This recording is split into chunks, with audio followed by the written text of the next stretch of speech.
Hello, everybody. I don't really have a whole lot of people in here right now. I don't expect them to, but we'll get some. What's going on, Yandere? How are you? Alright, let's kill that music. It's too much. Um, hopefully life finds you well. Yeah. I don't know. His mustache. I think it's time to trim it, cut it off. Starting to get a mind of its own. I look sleepy.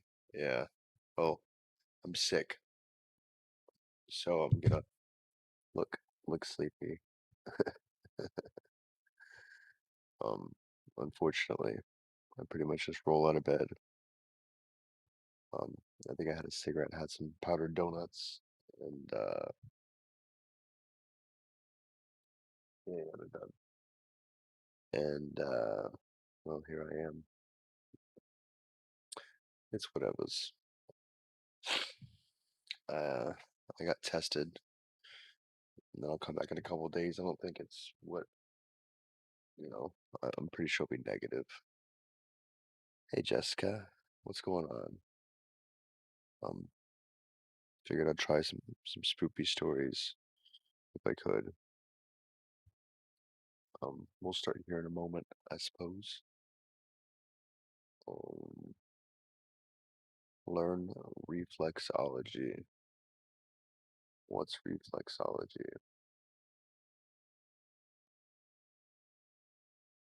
Yeah, no, I'm not feeling well. That's all right though.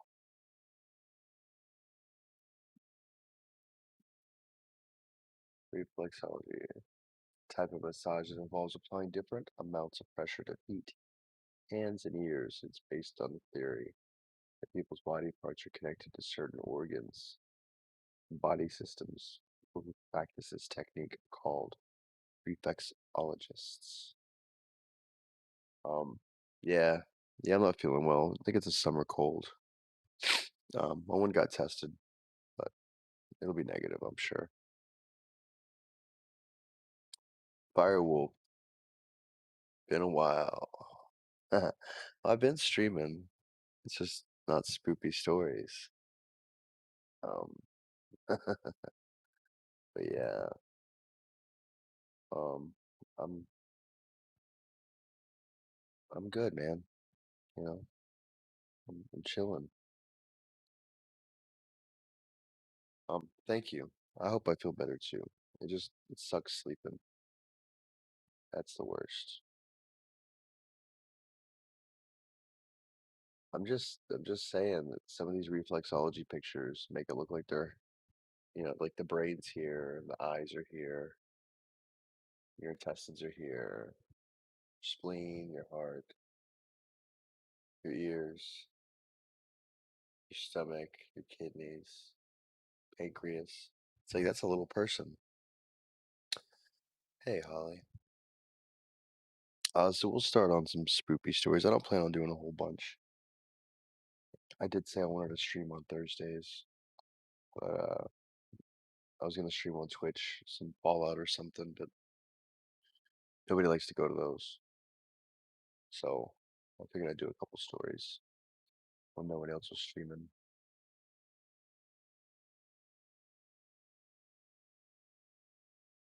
Um, yeah, problem with reflexology is you don't just get you get gross feet too. So, but I used to rub my aunt's feet um, when I was a child because she'd walk all day in heels and stuff. Um, yeah, I don't know. Anyways, we do have some stories for y'all.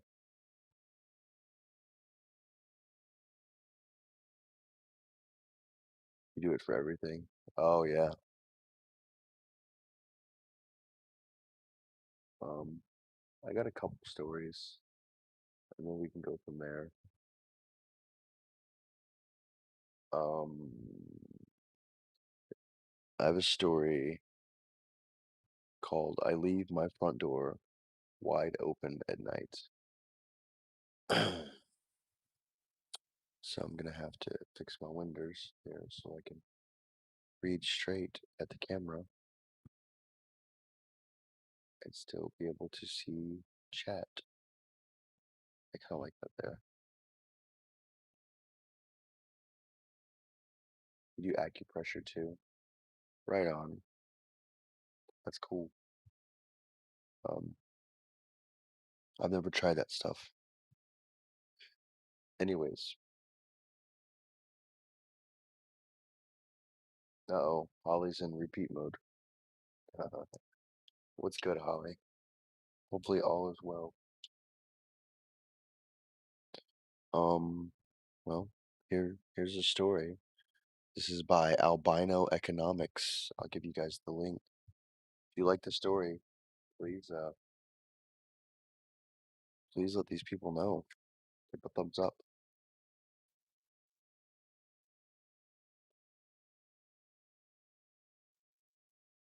I leave my front door wide open at night. I also make sure that the sliding door in my kitchen is too, wide open, and the screen door removed. I check every night for any closed windows in my house and open them. I also put my valuables, priceless heirlooms, ancient ointments and herbs, etc., on the dining room table, and my most prized trophies on an easily accessible shelf in my living room. I always try to remind myself to make sure that my two-bedroom doors, my bathroom door, my garage, my garage, my gun rack are unlocked and open. All of my floors and carpet, yes, even my bathroom, to help dampen the sound of footsteps. And I make sure the hinges of my house and doors and knobs are extra oiled so they don't make a single sound. They're being pushed open. I put on earplugs and a blindfold and snore loudly to signal that I'm asleep.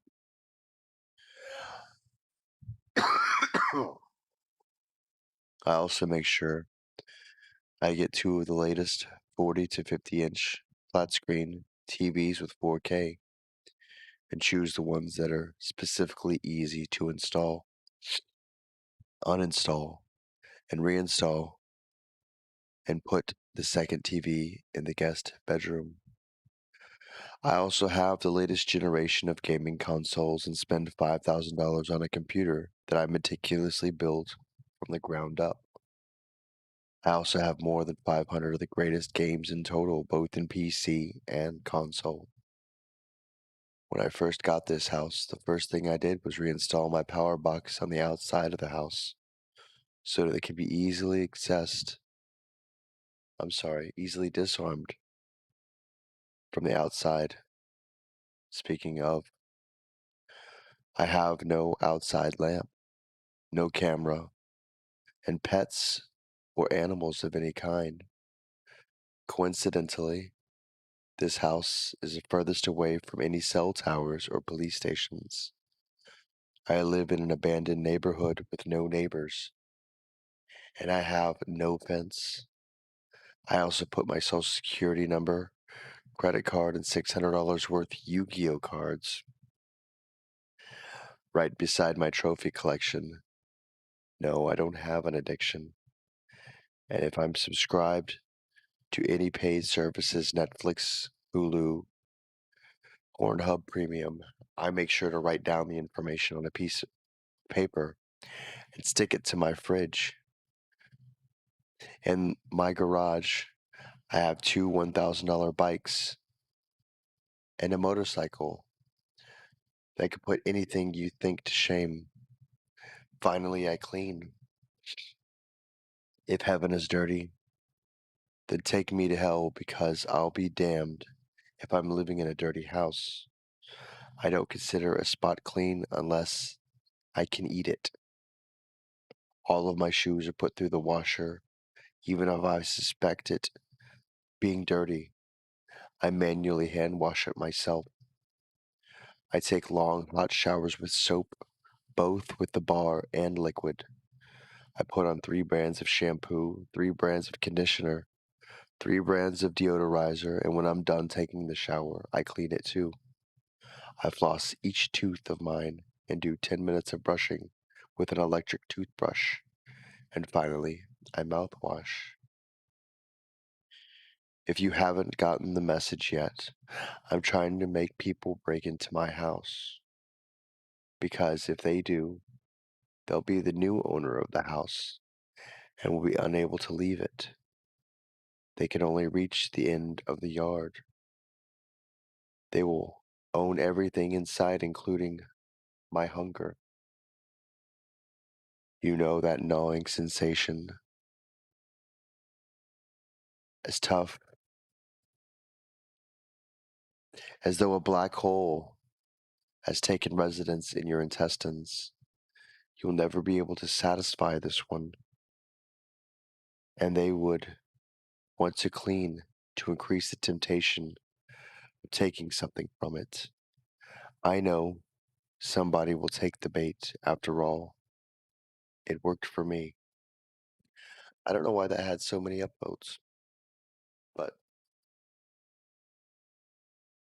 um, it did. Really should start pre-reading these. Here's a short one I found. Here's another short one I found. This one's even shorter. It's called Police Found a Man's Severed Head in a City Park. This message was left next to it. Here's the link. Um, it prefaces the story by saying, I have no idea where to turn. I discovered this note and the body part in the park behind my house. I'm glad that I didn't look out the window last night when I heard those strange noises.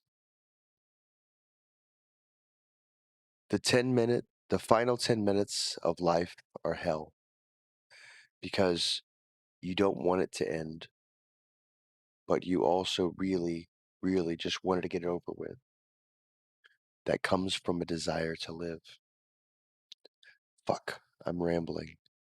My head isn't straight, and it never will be again. My body's in near perfect health, but I'm going to die anyways.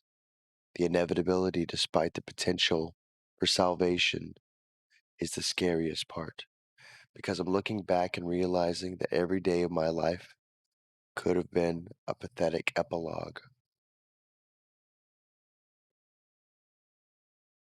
We just trick ourselves into believing in assurance that the end isn't real. The man who tied me to this chair wants me to write and share my final thoughts.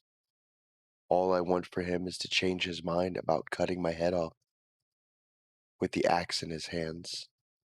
I know he'll do it anyways, because he beheaded a child in front of me not 2 minutes ago, just to prove that he's serious. He says that he's fascinated by our thoughts on the edge of mortality. Strangely enough, I'm sad about the small things, that I'll never taste my favorite coffee again. I won't replace the fading 1913 house number or finish painting the trellis my wife's been nagging me about, even though I promised. I won't retire to New England, where the chilly October air reminds me of quickly fading college memories. I think the greater loss are the too difficult to process in such a short time. It's probably a survival mechanism. My wife loves running her fingers through my hair, but I hope that she'll never touch my head again after being ripped from my body. I don't want that to be her last memory. I hope that my corpse is locked away so she'll never see it again. My daughter, 6, old enough to understand death, at least as well as any of us do. Too young to spend a lifetime navigating without a father just because one asshole wants to watch a few minutes of my agony.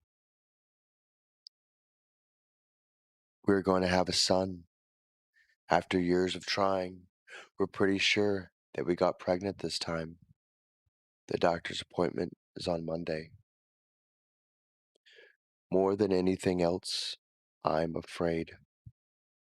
We walk down, we walk around with arrogant assumptions of immortality, believing that planning ahead is limited to a few years of living. I could have done so many things differently if I knew that I was going to die a young man. He's indicating that it's time. I think delirium and panic are ways to help us cope. I never realized that until just now. I'm afraid of what's on the other side, but if I can communicate before I go, I will. One blink is I love you. Two blinks is I'll stay with you. Three blinks means it hurts forever.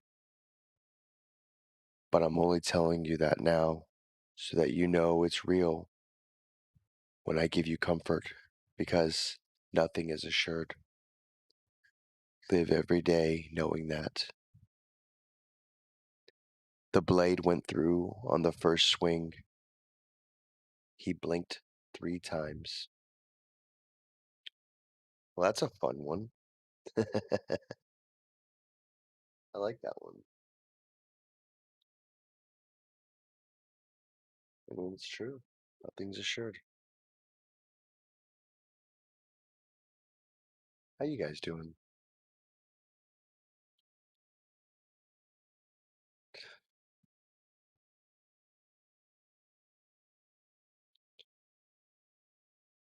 Hey, Alice. What's up? Um,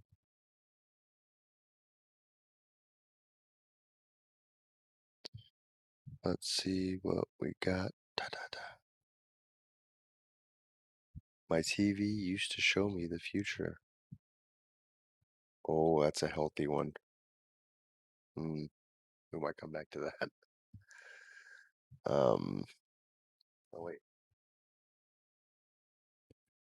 it's the gross part. Pardon me. I'll take my nose ring out. Oh, maybe that'll help. Gotta get this snot out of my head.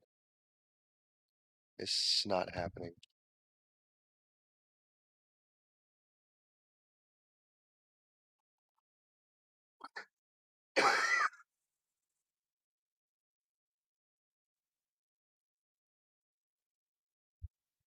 You probably heard a lot of that, but probably not what I heard. That's better. I'm drawing. Oh yeah, Yandere did some awesome Christmas art. You check it out in my art Discord. Um, yeah, that's super awesome. Do do do do do. Doodly doo. There were bees in her brain. In the rain.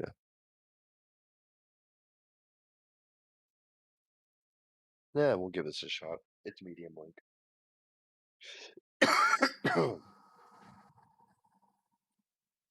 Tell me about honey. Oh, are you talking about the thing in my yeah, I should probably remove that. I don't know if honey still works. It might.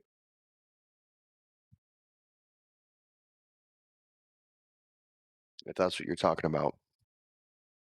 All right, well, here's this story. Once again, guys, these people make these stories up. Please give them love. Hot shower for clogged sinus. Yeah, I mean, I just do hot showers in general because cold ones. just- No, I'm just messing with you. Um, Thank you. I'll do that. Oh. Um, this story's called "In the Rain." Let's put that right there. That right there. Okay. My father only hit me one time. Open palm across my jaw when I was 7. Once in my life. Been 40 years, but I could still feel it. The sound of the slap, the sting, and the shock. I'm sitting now, right where it happened, at the window, halfway up the stairs of my childhood home, remembering the look on his face as he struck me. For years, I thought expression was anger. I was about as wrong as you can get. I'm alone in the house, sat here on the steps, a drink in hand. Through the dirty old glass, I could see the night falling, creeping over the fields, bringing the stars and the cold. The quiet here reminds me of being a boy. My brother's not long gone. He had a lot to say tonight, which ain't like him. Left me with a lot to think about. Unexpected truth can do that. So here I am, looking through my memories with fresh eyes. Every family's got a strange habit or two they think is normal, all thinking nothing of it until they grow up and realize it was out of the ordinary. For us, my sisters and brother and I, it was the rain. Whenever it came down, we all had to get inside and sit in the living room together. Every time, no exceptions. Mom and 4 kids. My father locked all the doors. Not a word spoken. Then stood at the kitchen window staring out. Always watching the same spot, too. A fenced off field to the north, maybe 500 yards from the house. Most of the time, a few minutes would pass and he would sigh and say, "All right." He would go, we would all go back to our business as if nothing happened. Sometimes, though, once or twice a year, if I'm remembering right, he would pull the shutter down, double check all the doors were locked, and come sit with us in silence till the rain went off. We all talked and played and whatever, but he never said a word, just listened. I think I was 4 or maybe 5 years old when I realized that not every family does this. We were all out in town, and when it got to raining and everyone just continued as if nothing was happening, I remembered how confused I was, waiting at the door of the nearest shop in a near panic. My mother leaned down to whisper so no one would hear us. "That's only for our home, honey, okay?" We lived on what once had been a farm, one of the biggest in the county. My grandparents on my father's side had owned it since they were married. Never could find out who they bought it from. The land was, and still is, incredibly fertile. That's how my family made money for 50 years of selling livestock and produce at a rate you wouldn't believe. My father left home when I was 16.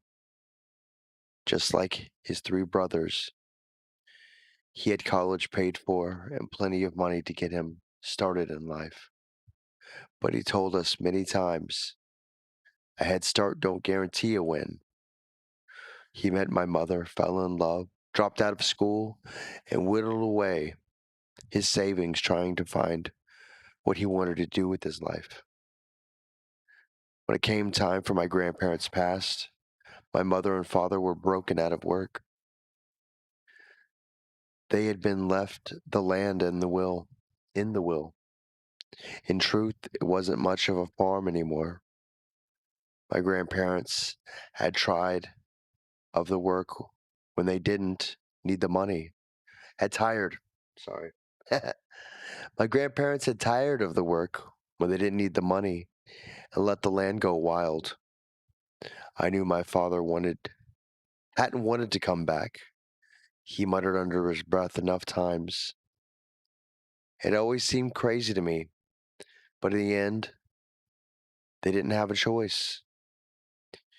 It was in the will of the house, and the land wasn't to be sold, not in any circumstance. So my parents moved in. They had been desperate for children for years, especially my mother. Without any luck, then within a month of moving to the farm, she fell pregnant with my brother, John. And that was that.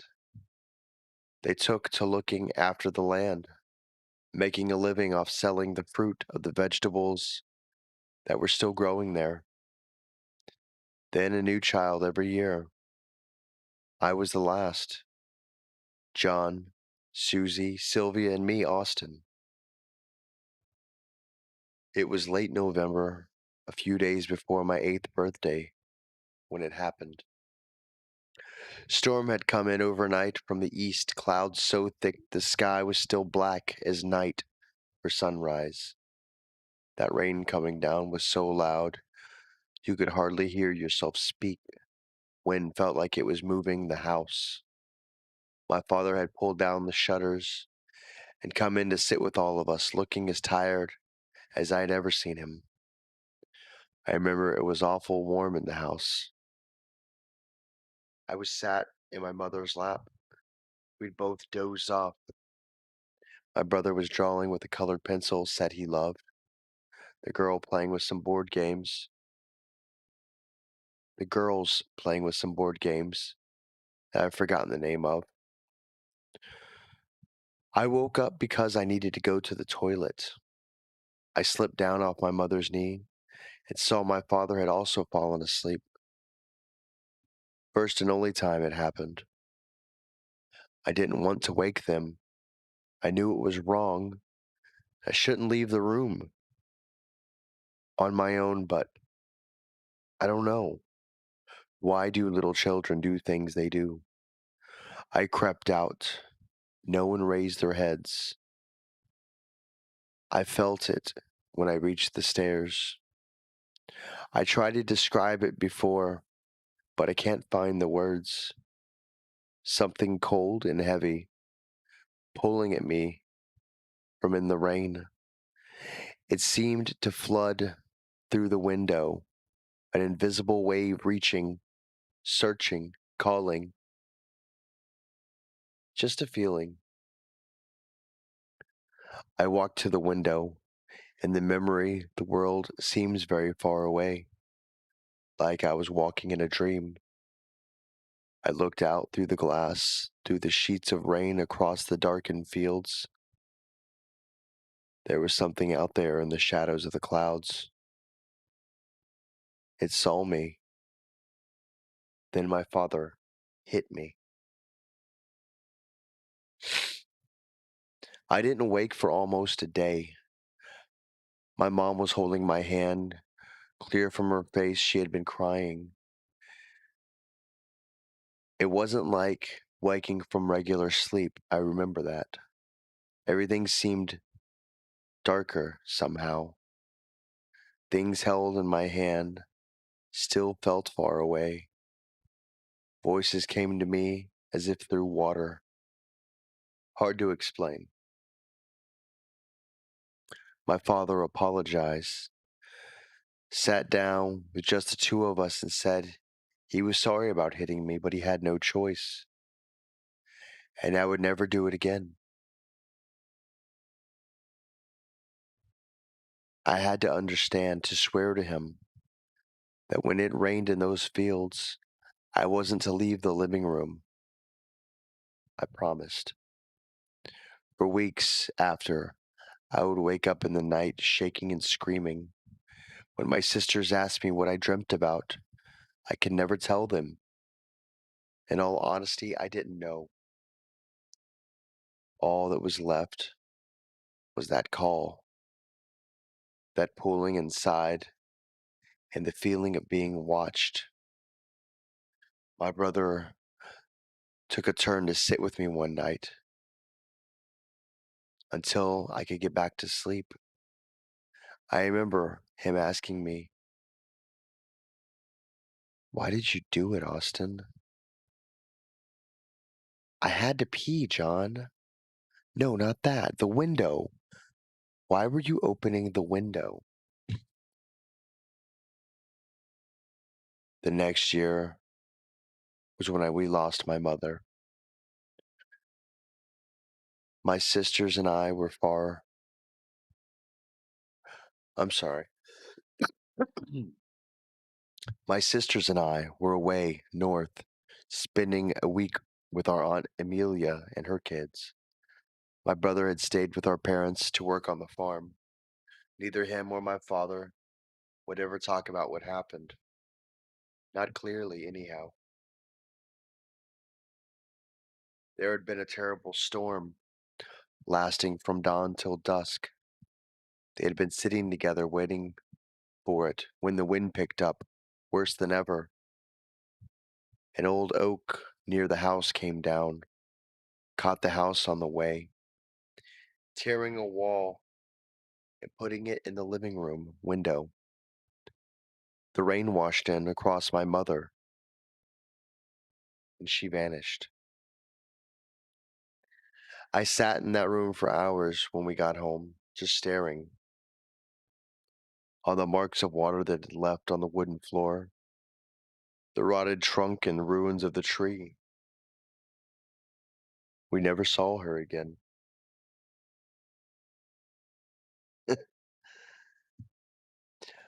Those few months were the worst of my life. The aftermath of all. The police never. The police forever at the house, questioning us all. My father drinking seemed like more and more every day. My sisters crying. My brother becoming quiet and distant. I didn't handle it well, of course, not any of it. I had this memory of her sitting with me, stuck in a loop in my head. We would have conversations in my imagination. I would daydream into them over and over, then snap awake back to reality around me and realize she was still gone. I started waking in the night crying again, but no one came to sit with me. They had their own nightmares. We're getting there. I was about 6 months. About 6 months had passed. I was out working on the fence with my father, right at the edge of our property. It was a beautiful day, little too hot if anything, barely a breeze. We had been out for hours when he stood up sharp and turned to the horizon. "Austin, in the car, now." It was the first words he had spoken all day. I recognized that look on his face and the tone in his voice. Weather was turning. To this day, I haven't seen anything like it. A freak event, once in a lifetime storm that moved fast, the wind first, cold and sudden. You could hear the thunder distant but closing in the sky. starts to darken.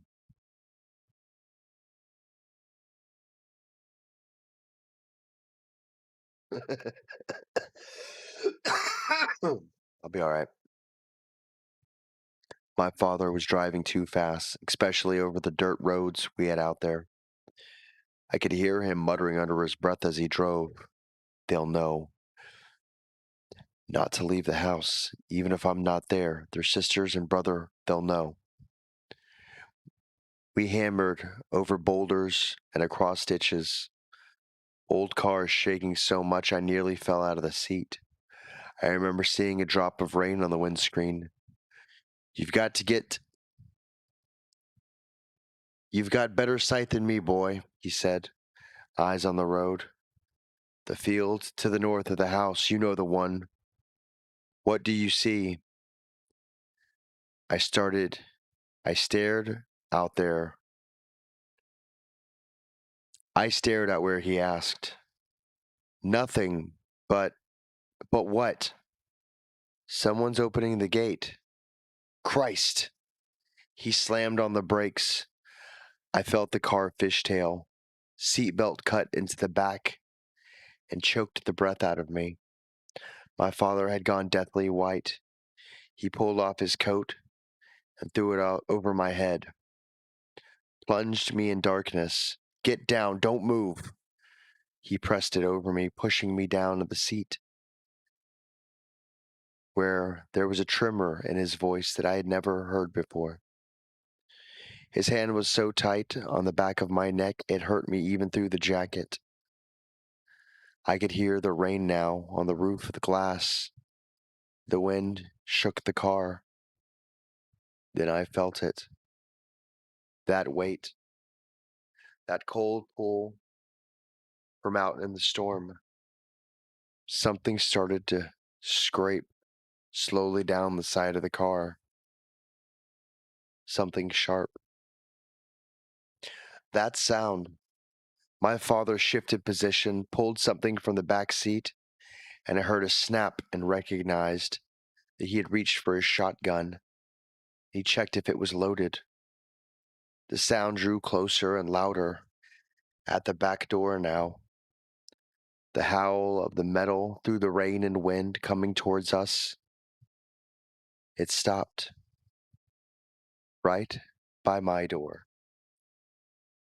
No sound but the rain and our breathing. Tap, tap, tap on the glass just inches from me. I heard my father cock the shotgun. Tap, tap, tap. He took his hands from the back and shifted, I guess to get a better hold on the barrel. Tap, tap. A lighter scratching on the glass. Something slid down. Then the rattle of the handle. I was soaked in an icy sweat, unable to move, barely able to breathe. Then it stopped. The rain faded out in a few seconds, even faster than it had come. I could hear my father crying. He died a few years later. John and Susie had gone off to college. Just me and Sylvie left. He had been drinking heavier, hell of a lot heavier. Took to reading my mother's diary, listening to old music. Couldn't talk to him about it. Christ almighty, we tried. It was raining heavy one morning, and my sister and I were in the living room. We both fell asleep to the sound. We just got up and walked out with his shotgun. The sound of her firing woke us. Heard him shout, "Fire again!" I'll never forget my sister's face, eyes so wide as we stared at each other from across that room. The rain had stopped by the time we got to the door. There was nothing there but the weapons lying in the wet grass. He was gone. So I'm here, decades later. Feels strange to even say that, you know? How can it be so long? My brother called me here this morning, told me the story again from his side, the truth of it, or as much as he got from dad. The family had always known what came with the rain. They never gave it a name, they never talked about the details of what they saw. Came with the land, like the deal you signed by living there. Who knows where it began, what it really was. Sometimes it came, sometimes it didn't. If the rain didn't touch you, there was no problem. Used to be worth it for how fertile the land was, but not something you could live with forever. When kids got old enough, they were told the truth, made to swear to never tell the land, never sell the land, and to stick with the deal. Through tears, he told me about seeing our mother taken, windows smashed, rain washed in across her, and she was gone, he said. It took her, Austin. John says he's leaving the country. Can't he take the weight of this place anymore? I don't blame him. I can't say I don't understand. He left it all to me to do as I please. My sisters aren't interested. Don't even live in the country no more. Not how I expected a day to end, I'll tell you that. Here I am, leaning against the cold glass. Too much to drink and too much to think about. Ain't a good mix, you know.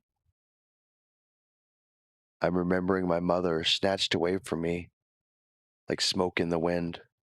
Remembering that open gate, blurred by rain, the tapping of the glass car window. Decades later, I can still feel it, you know, watching me. There's a storm coming. Maybe I read that one wrong. Hey, Big J. What's going on, guys? Maybe I read that one wrong. I was expecting, I don't know. No, they don't like the rain. Um,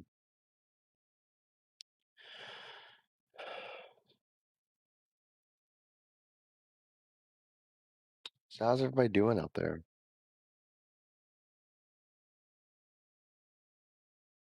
Are y'all alive and kicking?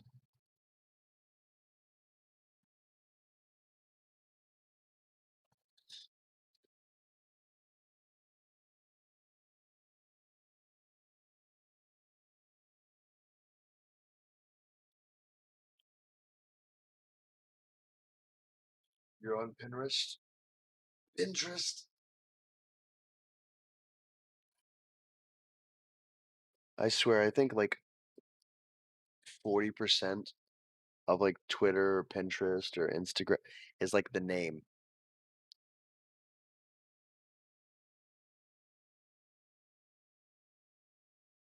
Everybody's up in here, right on. Well, welcome everybody. Howdy do. Howdy ho, even. You just woke up? Yeah. Already tired of work. Yeah, I want to go to work. I don't get paid for this time off. This is bullcrap.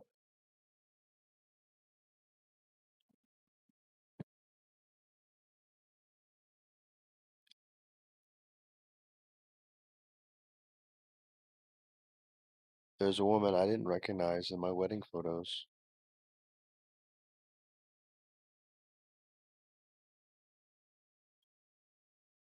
Oh, right on.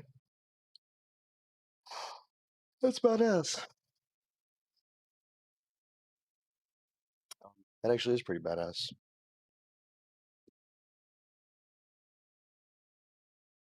You get a stay-at-home order too. Um, we just don't go to work if we're sick. And we got to get tested. Sleepy Chappy. Yeah, no joke.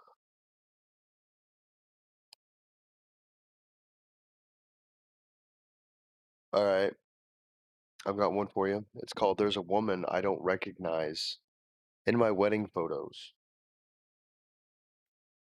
Um, the last one was a little bit weird, but if y'all like these guys, please give them love.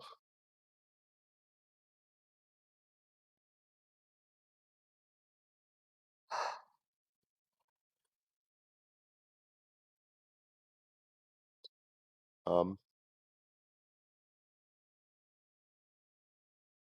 let's do this. There's a woman I don't recognize in my wedding photos. I first saw her in the photo of me walking up the aisle. The shot is from behind. The white train of my dress skims the ground. My blonde hair is rolled up, and a silver beret borrowed from his mom. My something borrowed. Every person in the pew is turned watching me, except one. The woman in the last row stands stick straight, facing away from the camera. All I can see is the lack of her head. All I can see is the back of her head. Straight, long black hair flowing down her shoulders and ending at her waist. Jeff, who's that? Jeff leaned over my shoulder. Huh, don't know. Maybe your cousin Jamie? Could be, but her hair isn't that long. I clicked forward several photos. No, can't be. See, Jamie's wearing a red dress. She's wearing black. I shook my head. Must be someone from your side. She's sitting on your side, though. Huh, I guess you're right. I clicked the zoom button. Her form filled the screen. Sticking straight, stick straight, black hair, ivory skin, almost impossibly skinny arms. She stood a good distance away from the 5 other people in the pew. My cousin Amanda, her husband, her 3 rambunctious children, one of whom was picking their nose. Could she be the date of one of my guy friends like Jack? Maybe? He was always dating a new girl. I quickly brought up his Facebook. Nope, his current girlfriend had curly hair and beautiful brown complexion, not her. I don't recognize her. She's got to be a wedding crasher. Jeff and I had gotten married 3 weeks ago. He had just gotten our wedding photos back. I'd braced myself for the surprise. Ones that made me look like I had a double chin or shots of my 60-year-old parents shaking it out on the dance floor. But I didn't expect this. I can't believe it. This is our special day. And this rando thinks she can come in and crash it. Sorry, Jess. She could have just had the decency to look at me as I walked down the aisle, at least. I grumbled. I clicked away from the photo, trying to forget about her and enjoy the photos. A few more photos of the ceremony. She wasn't in them. I lingered on a photo of us at the bridal party, my heart glowing. Then I got the reception photos. She stuck out like a sore thumb standing there behind the table of my high school friends, facing away from the camera, standing oddly still. That's her. I jabbed the computer screen so hard the image rippled. Well, obviously she can't be at the reception. Well, obviously she'd be at the reception. Free food. I'm surprised she went to the ceremony at all. I clicked to the next photo. She wasn't in it. I breathed a sigh of relief. No, wait. I zoomed in. My friend Libby, sitting down at the table, had a glass of wine pressed to her lips. I flicked back to the previous photo. Libby was lifting the glass towards her lips. These two photos were taken within a few seconds of each other, and she's just gone. Jeff shrugged. She probably just got our food and skedaddled. I clicked to the next several photos. She wasn't in them, feeling a little bit better. I clicked through the rest and landed on a portrait of the two of us, standing in the middle of the reception hall. Look at us. You look beautiful. Aw, my brain caught in my throat. At the edge of the photo, there was a hand touching my shoulder.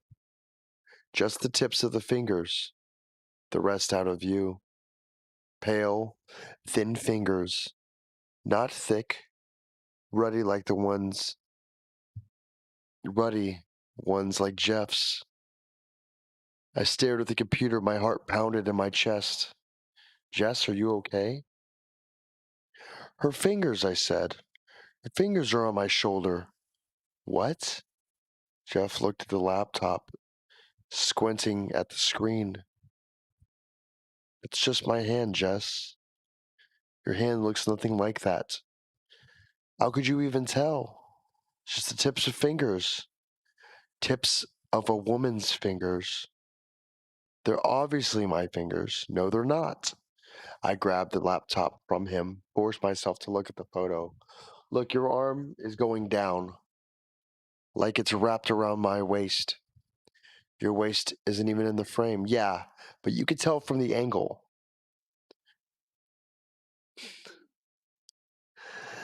Oh, jeez. If your hand was resting on my shoulder like that, it would be up more. Jess, it's obviously my hand. He sighed and wrapped his arm around me, speaking in a softer tone. He said, Look, someone crashed our wedding. That sucks a lot. But I think you're overreacting a little. I shot him a glance. Then I pulled out my phone and dialed Amanda's number. Took 3 sharp rings for her to pick up. Amanda, who's sitting next to you at the wedding? Oh, hi, Jess, she said in her slow southern drawl. Well, you sat us with Uncle Bob and Aunt Margie. No, at the ceremony. Well, I was sitting alone, dear. I purposely chose to. I didn't want my kids hassling anyone. No, there was a woman in the same pew as you. Tall black hair. No, dear. It was just me and Will with the kids. I mean, at least I don't remember seeing anyone else. I talked to Amanda for another 10 minutes and said I had to go. I collapsed into the couch next to Jeff, leaned my head against his shoulder. Jeff reached in over and rubbed my shoulders. My eyes flickered closed and my breath slowed. Don't worry about it, babe. Don't worry about some woman creeping in on you at your wedding. It's all okay. I didn't know what was going on, but I didn't like Jeff's tone. The way he was speaking to me, like something fragile, easily broken. I'm gonna go take a shower, I said, sitting up from the sofa abruptly. I slammed the bathroom door behind me and started to run the water. Peeled off my clothes and stared at myself in the mirror. Streamed, clouded, steam cloud from the shower, and I stepped in. The hot water hit my back, running down my body, and the stress began to fade away. I reached for the shampoo, scrubbed it in, rinsed it out, stood under the stream of water and let it run over my face for seconds, minutes. Then I turned off the water and began to step out. I glanced down and froze.